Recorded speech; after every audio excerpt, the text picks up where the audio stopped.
Hi, welcome to day number 40 in our Route 66 journey through the Bible. We are moving right along. 40 is a big day, and you'll be reading in Leviticus chapter 20, 21, and 22 about some of the continuing instructions that God gave the priests. God gave the Levites. That's where the name Leviticus comes from, is the Levites, which were the priests from the family of Levi.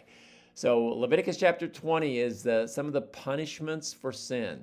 This chapter lists some serious sins and their punishment, including idolatry, worshiping false gods, child sacrifice, and sexual immorality. These were sins that were being done by the people in Egypt, and some of the sins that were being done by the people of Canaan, and they were in the wilderness, and God warned them about that, and the punishment that happens because of that. Many times the punishment was death, capital punishment.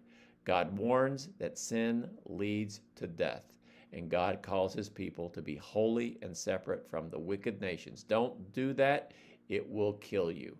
And to prevent there from being that, God would stop it.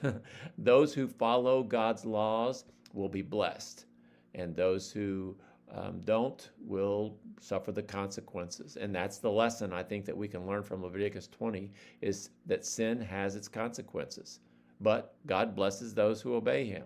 You've got a choice to make. If you sin, you can choose to sin, but you don't get to choose what sin does to you.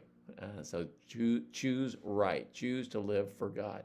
Leviticus chapter 21 deals with the holiness of the priests. The priests were kind of in charge and checking out everybody else and making sure they were doing the right thing and they're not doing the wrong thing. But God had stricter rules for the priests. Why? Because they represented God to the people. God had they couldn't even touch a dead body except for close family members. They couldn't marry somebody that had a bad reputation or some physical defects if they were going to serve in the tabernacle. God raised the level higher for how they were supposed to live. This shows that leaders must live a higher standard of living and reflect more of God's holiness and who God is in front of the people. Spiritual leaders set an example.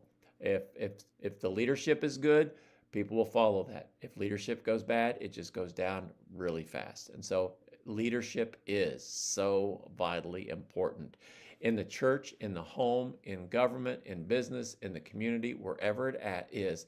Leaders should live a good life.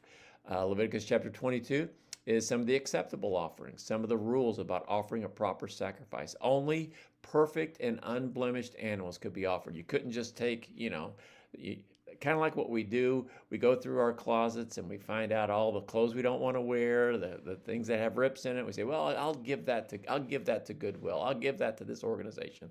No, you had to bring the best. Things that were spiritually clean. Give your best to God. This teaches us that worship must be done the right way. Give God your best, not your leftovers. Don't just do what you want to do and just give God your leftovers.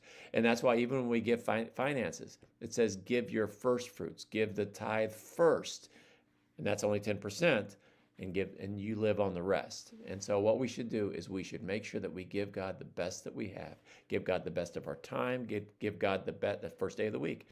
Give God the best of our abilities. Give God the best of our finances. Give God the best of our passion. Give God your best. Good reading.